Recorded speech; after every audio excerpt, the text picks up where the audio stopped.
Bali ang aking apo na ang nagsulat dito dahil matanda na rin kasi ako. Ako nga pala si Jane, Tubong Kapis. Nangyari ito taong 1970. Isang taon matapos ang aming kasal. Taga-Samar ang aking napangasawa. At doon kami nananatili pagkatapos ng aking kasal. Noong una ay hindi ako naniniwala sa mga aswang. Pero ang aking mga biyanan ang nagpatunay na may mga aswang. Sa kanila ko rin natutunang kumilatis kapag aswang ang isang tao. Natanggal sa trabaho ang asawa ko at nahirapan siya sa paghahanap ng trabaho noon. Kaya naman tinawagan ko si mama at tinanong kung may bakante bang trabaho na maibibigay sa mister ko.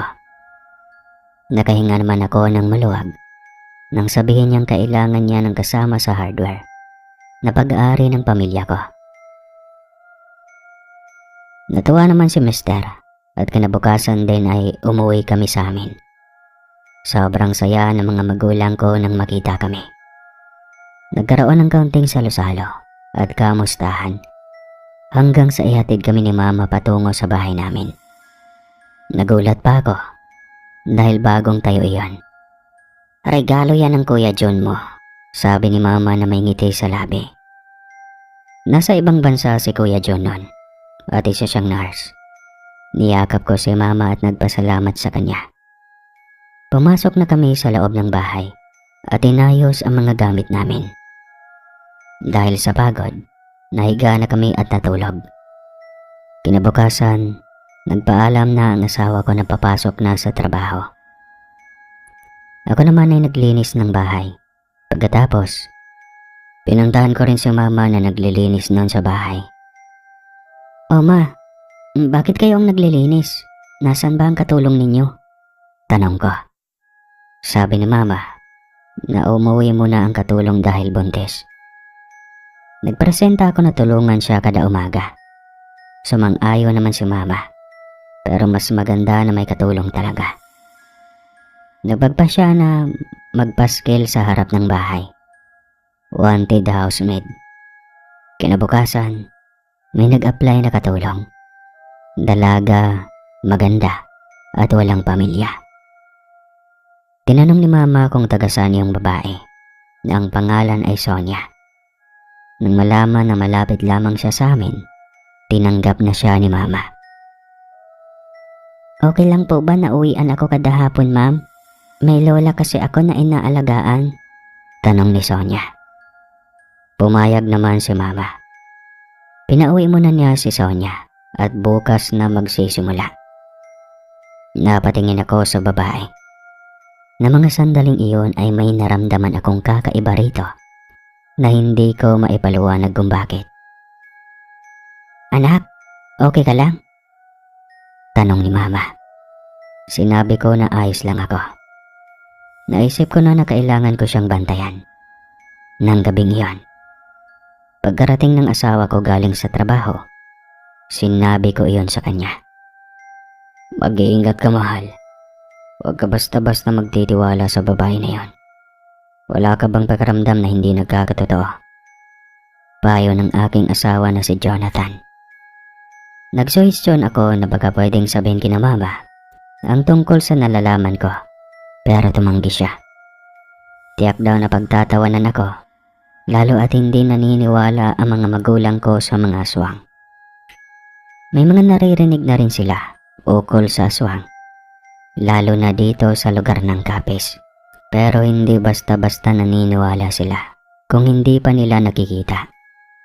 Kaya ng gabing iyon, pinalabutan namin ng mga pangontra ang bahay. Mas mabuti na yung mag-ingat kami. Kinabukasan, nagpunta ako sa bahay para makipaglapit kay Sonia. Tinanong ko kung kumusta siya sa bahay. Maayos naman daw siya. Pero parang wala akong naramdaman na panganib sa kanya na mga sandaling iyon. "Tulungan na kita para mabilis kang matapos," alo ko. Nagkwentuhan kami ni Sonia ng kung ano-ano hanggang sa may naisip ako. Nagtungo ako sa lalagyan ng mga pampalasa at wala roon ng bawang luya, asin, pati ibang pampalasa. Hindi ko na siya tinanong tungkol doon, pero parang nakumpirma ko na aswang talaga siya. Hanggang sa biglang hinalukay ang tiyan ko. Kaagad akong nagtungo sa lababo para magsuka. "Ma'am, ano pong nangyari sa'yo?" "Wala to. Baka may nakain lang ako na hindi maganda."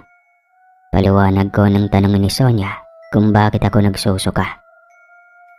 Nagpaalam na ako dahil bigla akong nakaramdam ng panghihina. Pagkarating ko sa bahay ay nahiga ako at hindi muna nagkikikilos. Dumating na ang asawa ko at tinanong kung ano ang nararamdaman ko.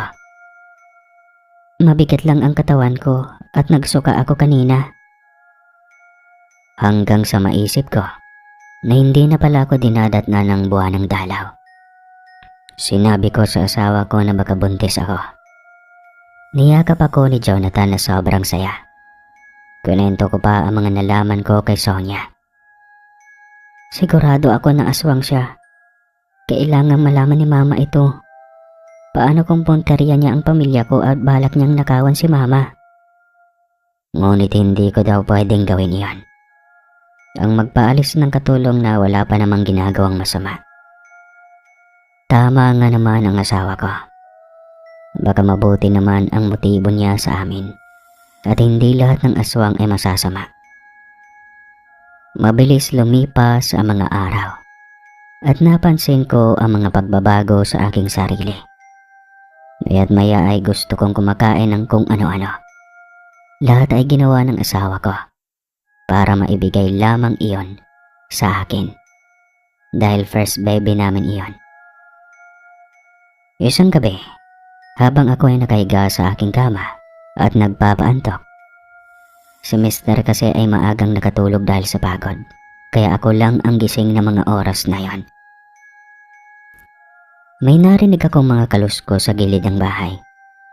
Tumayo ako at baka mamaya ay magnanakaw iyan. Hanggang sa sumilip ako sa sewang ng bintana at napatago nang makita ang isang nilalang. Kita ko ang pakpak niya na sobrang itim. Binuksan ko ang drawer na naroon at nakalagay ang kung ano-anong pangontra sa aming kwarto. Ayaw kong gisingin ang asawa ko dahil alam kong pagod siya.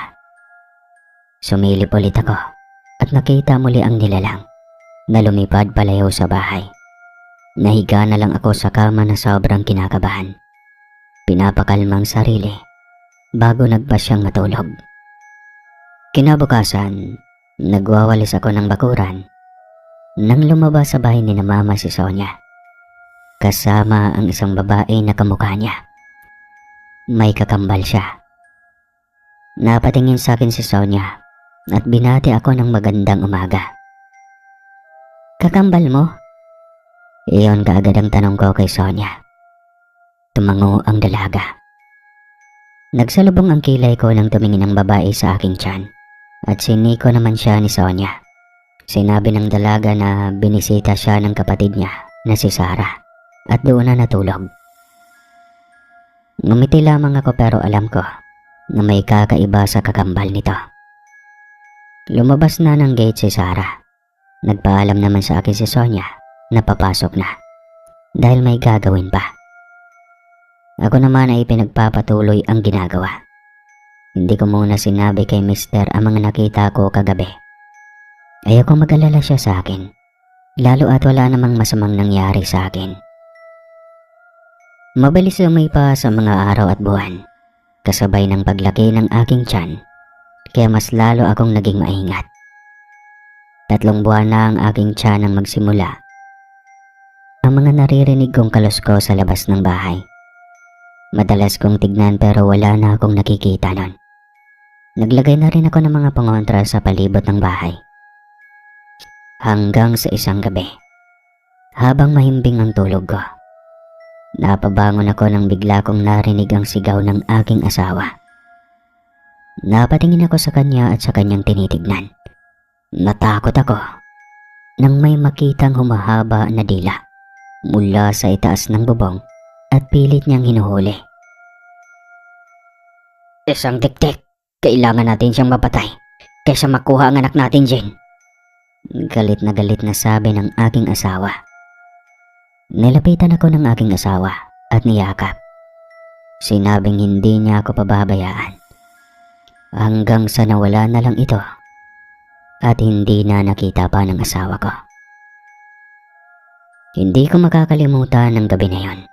Grabe, sobra akong kinilabutan. Halos maiyak ako sa aking nasaksihan.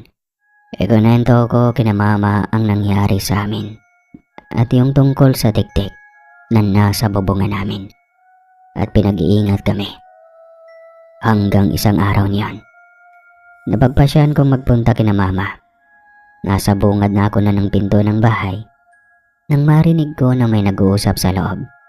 Doon sa may sala, si Sonia at si Sarah.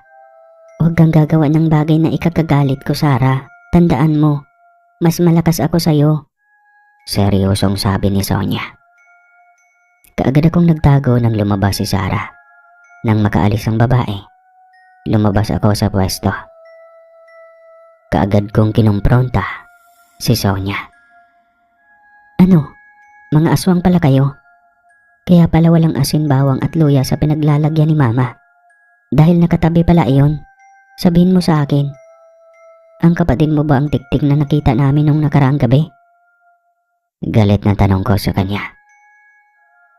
Walang nagawa si Sonia kundi ang umamin. Oo, aswang sila. Pero mabubuti daw sila. May sakit sa pag-iisip ang kanyang kapatid. Dahilan para hindi makontrol ang pagiging aswang. Bakit hindi niyo siya ikulong? Buntis ako at mukhang ako yung punteriya niya. At saka kung may sakit siya sa pag-iisip, bakit mo ba siya pinapapunta rito? Tanong ko. Pasensya na po. Wala naman ako magawa dahil kung hindi masunod ang gusto niya, magwawala siya. At ako naman ang mapapahamak. Buntis ako, Sonia. Kaya sana, wag dito magkalat ng lagim ang kapatid mo. Kausapin mo siya. Tinato ka namin ng maayos at tinanggap ka namin rito, kahit hindi ka namin kaano-ano. Tumango si Sonia at sasabihan daw ang kapatid. Wag daw akong mag-alala at babantayan ako kapag gabi at itiyakin na hindi makakalapit sa bahay si Sarah. Wag ko lamang daw isusumbong kay mama. Naawa naman ako doon, kaya pumayag na lang ako. Binantaan ko siya na kapag gumagawa ng hindi maganda ang kapatid niya, papatayin namin siya. Bakit kaya mong kontrolin ang sarili mo? Tanong ko. May iniinom daw kasi siya para hindi sumpungin ang pagiging tiktik niya. Samantalang ang kapatid niya ay ayaw na uminom niyon.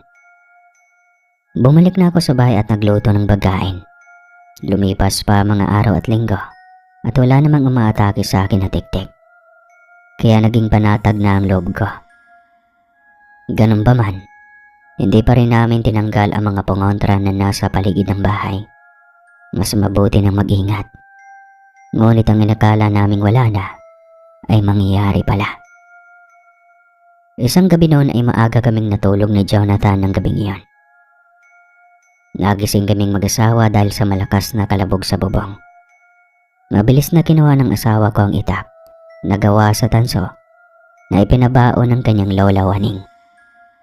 Hindi lang yari sa tanso, dinasalan iyon ng malakas na orasyon na tanging mga malalakas lamang na mga manggagamot ang kayang gumawa nun. Kapag nadaplisan ang kahit anong uri ng aswang sa itak, magbabago ng anyo bilang tao. Matagal maghihilom ang sugat. Hanggat hindi naghihilom, hindi niya magagawang maging aswang ulit. Umaabot iyon ng ilang buwan bago maghilom. Kapag mahina ang aswang, pwede niya iyong ikamatay. Bumaba ka dyan, Tiktik! Ako ang harapin mo! Sigaw ng aking asawa. Napatingin kami sa labas ng bahay nang makita si Sonia. At bigla na lang nagbago ng anyo. Nagkaroon ng pakpak at umitim ang kanyang balat. Mas malaki siya kung ikukumpara sa kanyang kakambal. Nakakatakot ang kanyang anyo. Tumingin sa akin ang aking asawa. May alam ka ba rito, Jane? Tanong niya. Tumango ako. Guilty ako dahil naglihim ako sa kanya. Kilala ko si Jonathan. Hindi siya basta-basta tatahimik sa isang lugar lang kapag may aswang na gumugulo sa amin. Lalo na at patungkol sa magiging anak namin. Hindi ko sinabi sa'yo dahil ayaw ko mag-alala ka. Nag-usap na kami ni Sonia tungkol dito. Kapatid niya ang tiktik na gumugulo sa atin. Paliwanag ko. Napatingin kami sa itaas ng bahay nang biglang kumalabog ng malakas. Nasa itaas na si Sonia at unti-unting nagbago ang kanyang anyo.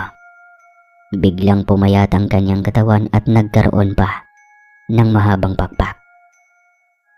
Nagkaroon din ng matutulis na kuko. Niyakap ako ng aking asawa nang dumadagongdong ang bubong. At dahil doon nagising ang mga kapitbahay, maging ang aking mga magulang. May mga dala silang armas. Bago pa sila gumawa ng paraan para patayin ang dalawa, pinuntahan ko na sila para hindi matuloy ang anumang gagawin. Huwag niyo silang sasaktan. Mabuti ang malaking tiktik. Hintayin natin na matapos ang lahat. Walang mangyayari sa atin. Ang malaking tiktik ay si Sonia, ang katulong ni na mama. Wala siyang intensyon na masama. Paliwanag ko. Dahil sa sinabi ko, ibinaba nila ang kanilang mga dala. Lumabas na rin ang aking asawa dala ang itak para protektahan ako. Sarah, di ba sinabi ko na sa'yo na itigil mo na ito? Biglang sinalakay ni Sarah ang kanyang kapatid. Nakatalo naman at lumipad si Sonia. Sinunggaban niya ang kanyang kapatid at ibinalandra sa bubong at dinaganan. Pinagkakalmot niya ito hanggang sa tuluyan ng sumuko si Sarah. Makalipas ang ilang minuto, bumaba na ang dalawa at pagkababa, bumalik sa dati ang kanilang anyo. Sugatan at nanghihina si Sarah. Patawarin niyo ang aking kapatid kung nakagawa siya ng hindi maganda sa inyo. Paghingi ng paumanhin ni Sonia. Hindi umimik ang kakambal niya at parang nawala na sa sarili. Nagpaalam sila na aalis na. Pero bago yon, lumapit si mama kay Sonia at pinayuhan na ipatingin sa manggagamot ang kanyang kapatid. Baka sakaling madaan pa sa gamutan ang nangyayari rito. Bumalik ka dito bukas, Sonia. Hindi dahilan ang nangyari para hindi ka na magtrabaho rito. Ang ginawa mo ay katunayan lang na mabuti kang aswang. Ihintayin ka namin rito. Niyakap ni Sonia ang aking ina at nagpasalamat sa kabutihan nito. Nang makaalis ang dalawa, humarap sa akin si Mister. Nakahinga siya ng maluwag dahil wala nang panganib sa aking pagdadalang tao. Kinabukasan, bumalik nga si Sonia. Nasa labas ako nun, kaya nilapitan ko siya at kinamusta ang kanyang kapatid. Ayos naman po siya, ma'am, pero nakakulong para hindi magwala at balak na ring ipagamot sa susunod na linggo. Hinawakan ko ang kamay ni Sonia at nagpasalamat sa pagsagip sa akin. Kasalanan naman daw niya iyon dahil dinala niya ang kapatid niya roon. Ayos lang yun, hindi mo naman yun ginusto. Ang mahalaga ay ayos na ako ngayon. Sagot ko naman. Niyakap niya ako at sinabing aalis na siya roon. Tinatanong ko kung bakit. Nahihiya na daw siya para magpatuloy pa. Sakto naman na lumabas si mama at nilapitan kami. Sinabi ko na wala siyang dapat na ipag-aalala dahil naiintindihan namin ang naging sitwasyon niya. Naiyak siya sa harapan namin. Niyakap ko si Sonia at sinabing wala siyang kasalanan at ipagpapatuloy na lang ang pagiging katulong na sinang-ayunan naman ni mama. Maraming salamat. Kailangan ko po talaga ang trabaho para sa pamilya ko, lalo na sa lola ko at kay Sarah. Simula nun, patuloy na nang nagtatrabaho si Sonia at pinatunayan niya na kahit aswang siya, mabuti siya At sa katunayan, siya ang superhero ko.